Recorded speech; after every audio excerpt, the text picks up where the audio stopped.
Hello ir sveiki mano kanalo žiūrovai. Šiandieną noriu jūs supažindinti su kolokacijų žodynu. Pažiūrėkime, kaip jis veikia ir kas iš viso yra kolokacija. Taigi pradėkime nuo to, kas tai yra. Kolokacijos yra tokie žodžių deriniai, kuriuos mes naudojame įprastai dažniau kalboje. Jų yra visose kalbose. Tai yra tiesiog įprastos frazės arba įprasti žodžių deriniai, kuriuos mes naudojame vienus su kitais.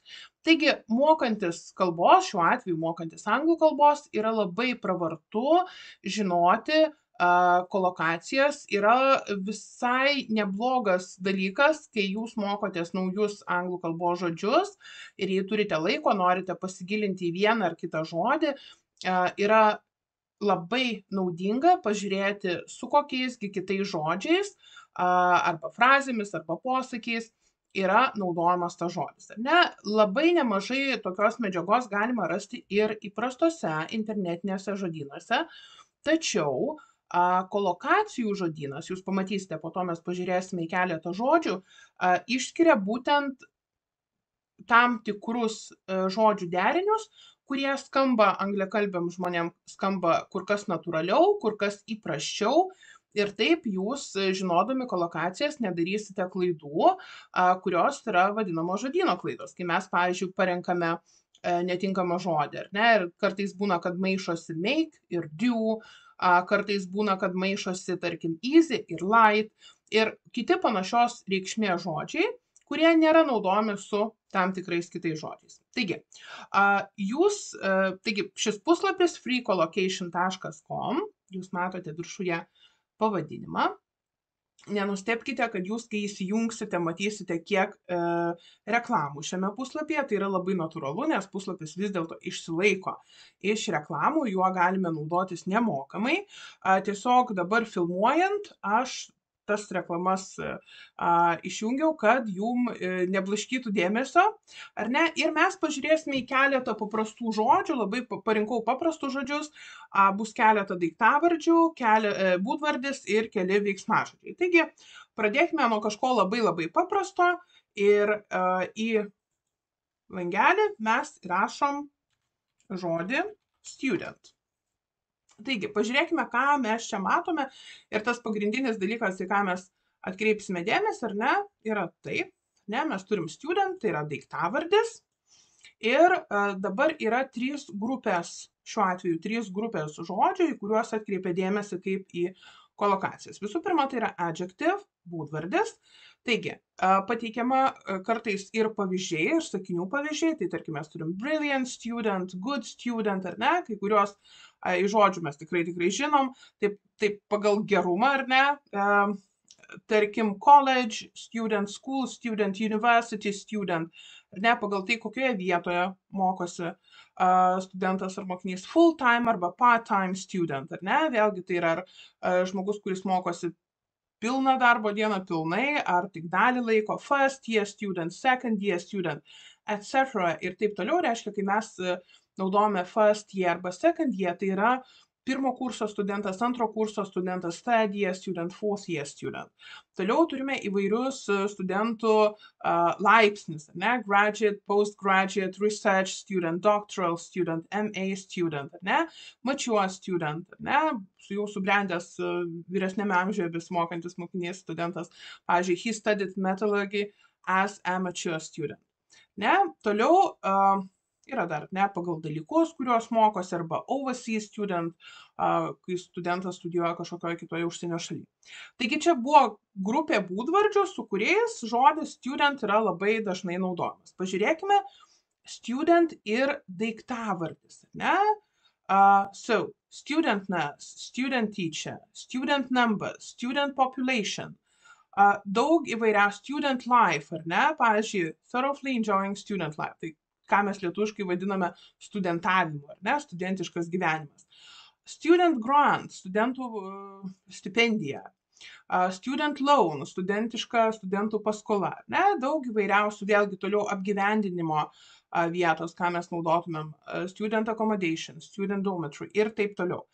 Ir toliau trečia grupė, tai yra preposition, prielinksnis, as a student. būdamas studentu arba kaip studentas. Pavyzdžiui, she first went to London as a student. Pirmą kartą ji nukeliavo į Londoną kaip studentė arba būdama studentė.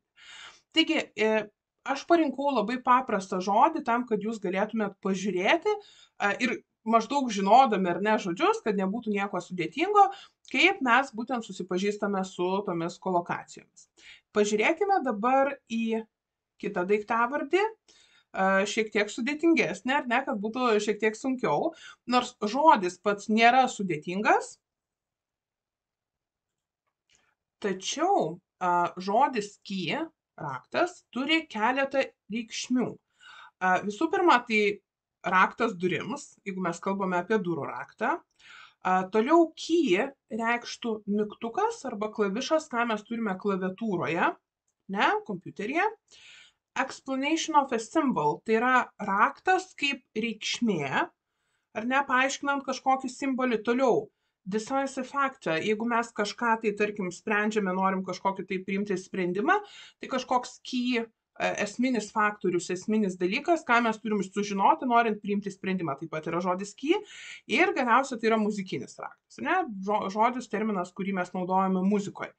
Taigi šitoje vietoje mes matom įvairias kolokacijas, įvairius žodžių pasiūlymus, kurie yra skirti skirtingos reikšmės, skirtingai žodžio key reikšmiai. Pažiūrėkime į keletą, ar ne? Na, pats paprasčiausias dalykas tai yra raktas durim. Ir žiūrėkite, mes turime daug įvairiausių jau kategorijų. Visų pirma, vėlgi pradedam nuo būdvardžio. Tai tarkim, master key arba skeleton key, tai yra visraktis. Ne? Tai ką mes vadintumėm visraktį, raktas, su kuriuo galima atrakinti daug įvairiausių spinų arba durų. Tai master key, skeleton key. Toliau turim žodį, tarkim, duplicate, ar ne, rakto duplikatas. Mes turim žodį spare key, atliekantis raktas, ar ne, tarkim, raktas, kurio tuo metu niekam nereikia. Vėlgi mes galim naudoti, nuo ko tai yra raktas, ar ne, car key, desk key, front door key, house key, ignition key yra užvedimo mašinos raktelis. Toliau mes turim quantify, tai yra kiekį nusakantys žodžiai. Mes galim turėti a bunch of key. Tai bus raktų ryšulys toksai, įsivaizduojate, kaip turim daug raktų į vieną susektą. A set of key, ar ne, pavyzdžiui, large bunch of keys arba a set of car keys. Set yra tarsi raktų rinkinys. Jeigu mes, tarkim, turime keletą raktų savo namams, ar ne, arba butui, tai yra būtent tas toksai raktų rinkinukas.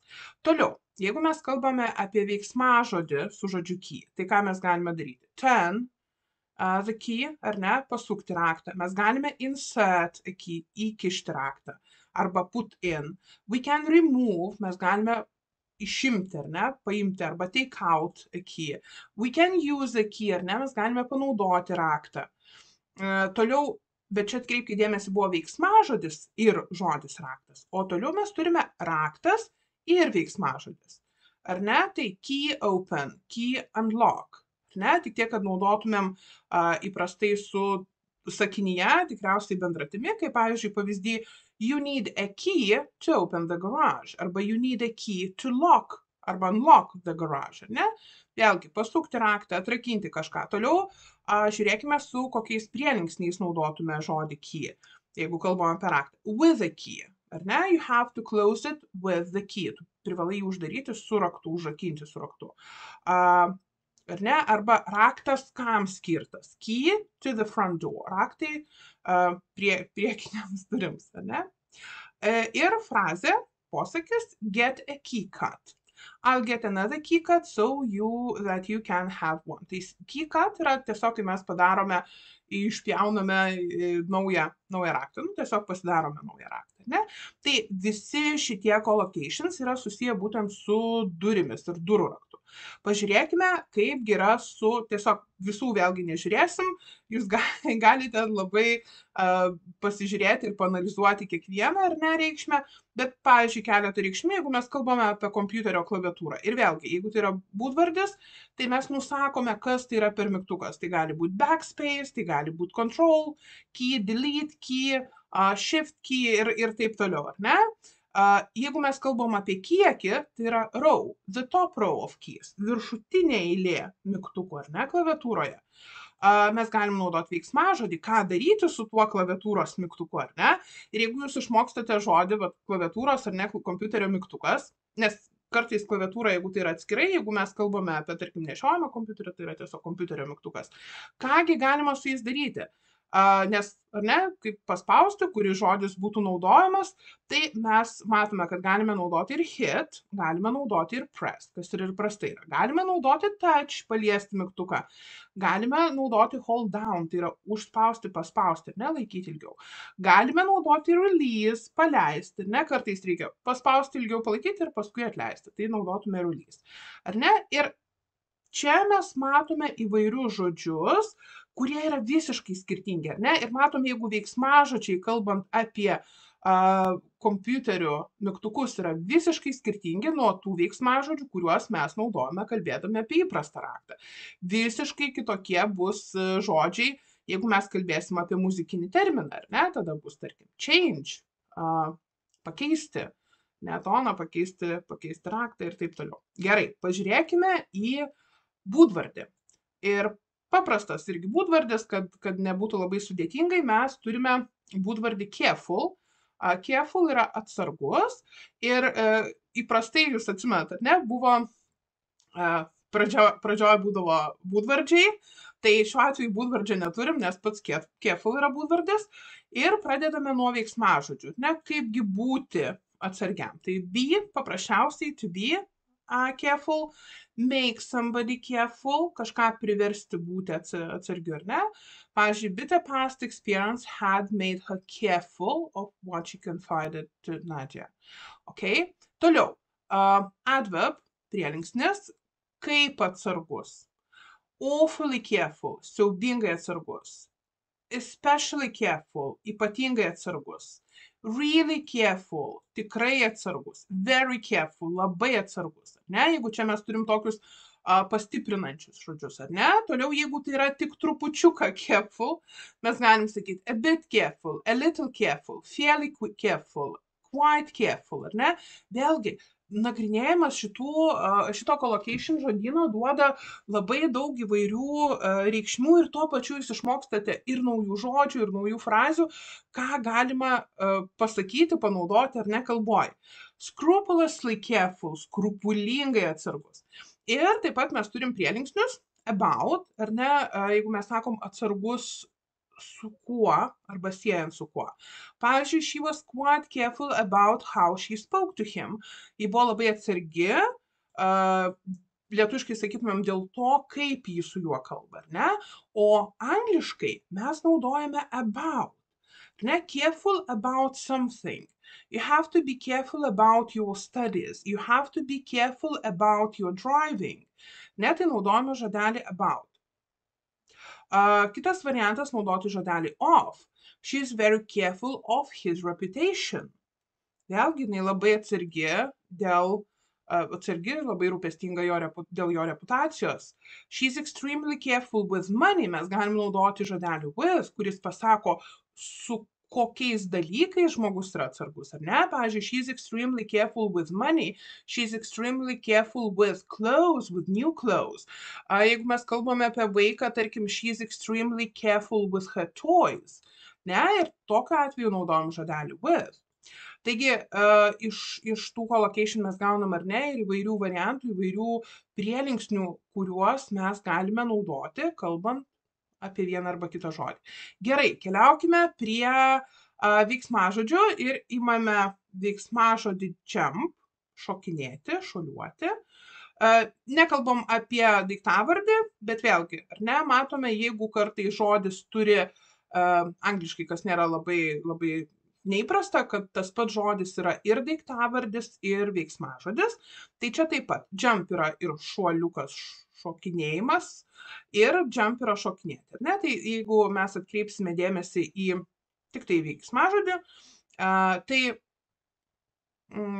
netgi veiksmažodis turi dvi reikšmes. Ar ne? Mes turim move off the ground, ar ne? Pajudėti nuo žemės, tai pašokti. Ir make a sudden movement because of surprise of fear. šoktelti dėl to, kad kažkas mus nustebino arba išgąsdino, ar ne? Nu, įsivaizduoja tas toksai jump truputėlį sudrebėjimas, kai kažkas mus išgąsdina. Ir vėlgi, mes turim, kadangi kalbam apie veiksmažodį, tai naudojame įprastai jo apibūdinimui prieveiksmį. Adverb. Taigi, kaip galima šokinėti, jeigu mes šokinėjom nuo žemės, ant žemės? Suddenly, staiga.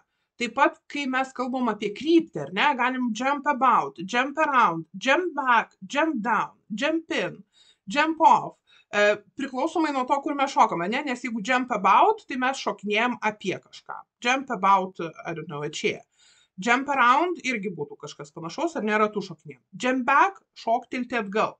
Jump down, jeigu mes, pavyzdžiui, nušokam nuo kažko žemyn, ar ne, nuo laipto, nuo pakilos. Jump in, įšokame į kažką, įšokti į balą, pavyzdžiui. Jump off, nušokti nuo kažko, ar ne, jump off the cliff, pavyzdžiui. Jump out, iššokti. Ir kiek mes turim daugybę lietuviškų priešdėlių, kur tiesiog dedam prie žodžio šokti, ar ne? So jump out, iššokti iš, pavyzdžiui, kažkokios dėžės. Jump up, pašokti į viršų, ar ne? Jump up and down, šokinėti aukštyn žemyn. Taigi, daug įvairiausių prieveiksmių, ką mes galim naudoti. Toliau, kitas veiksmažodis, kurį mes galim naudoti su žodžiu jump. Try to jump, ar ne, pabandyti šokinėti.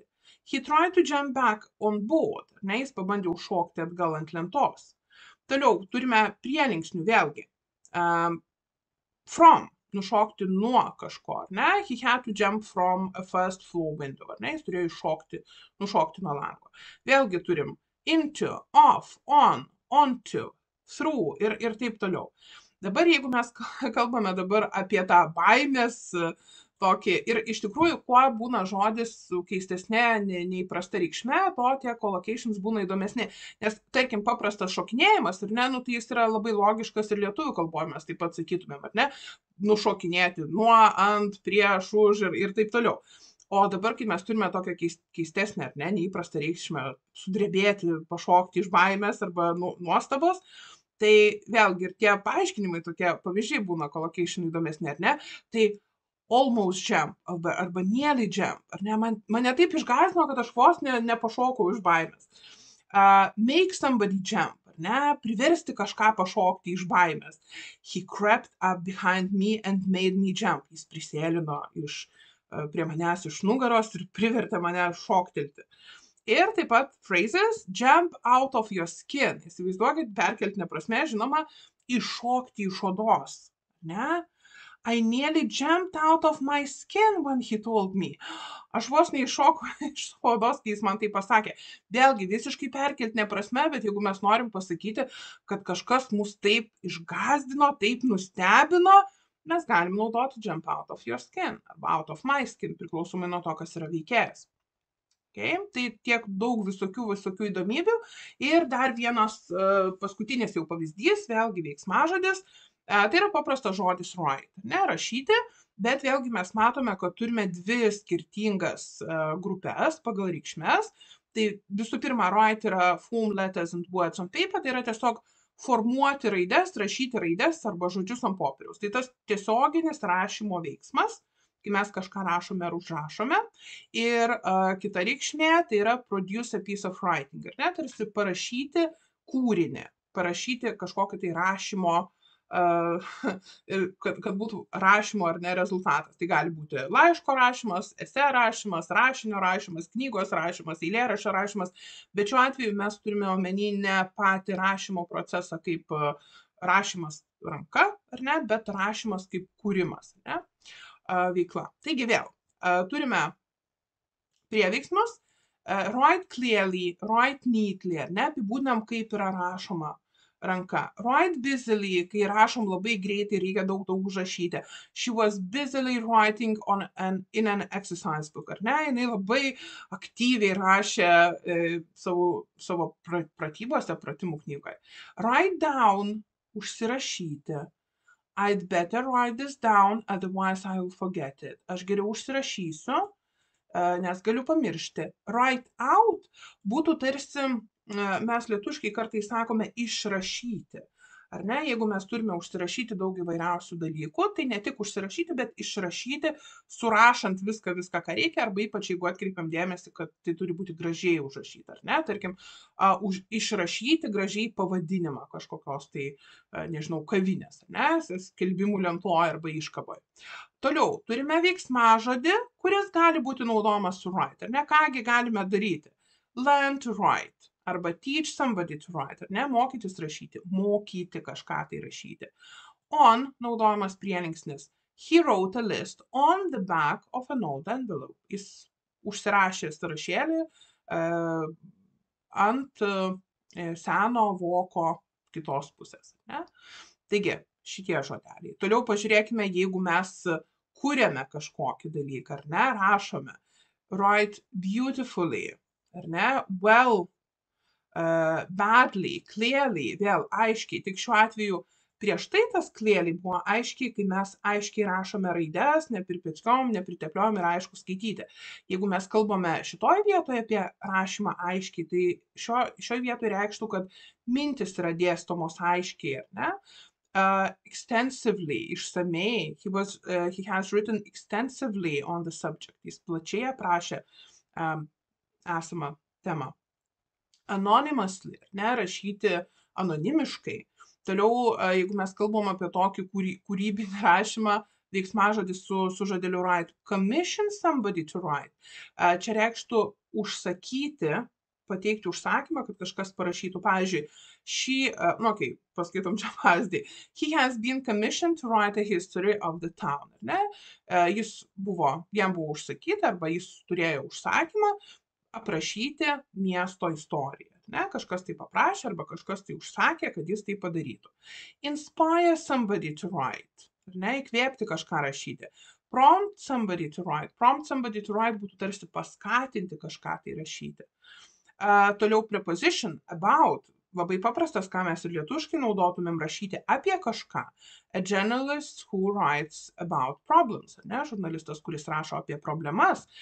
Mes galime naudoti žodį for, rašyti kam skirtas tas parašymas. Pavyzdžiui, she writes for the Times, ji rašo laikraščiui Times. Ne? Jis yra būtent žurnalistė, kuri rašo, arba rašytoja, kuri rašo tam žurnalui arba laikraščiui.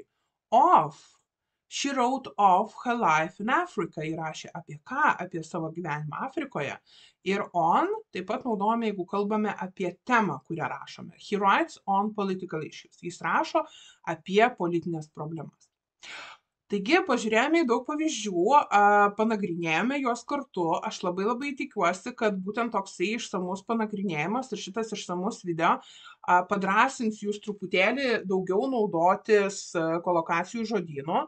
Aš nuorodą į šį žodyną įdėsiu į aprašymą pačioje.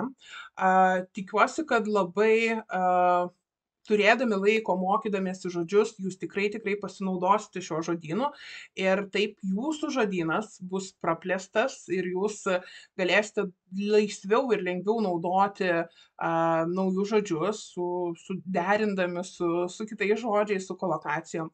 Taip pat noriu atkreipti dėmesį, kad nors mes čia ir žiūrėjom ir kalbėjom apie tas kolokacijas, tai nėra vieninteliai žodžiai, kurie gali būti naudojami su būtent šitais žodžiais, ar ne?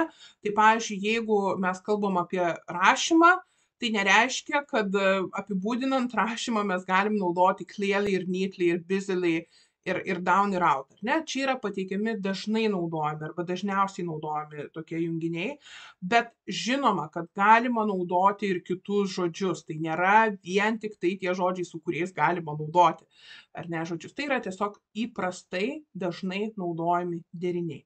Taigi, ačiū labai visiems žiūrėjusiems. Tikiuosi, video neprailgo.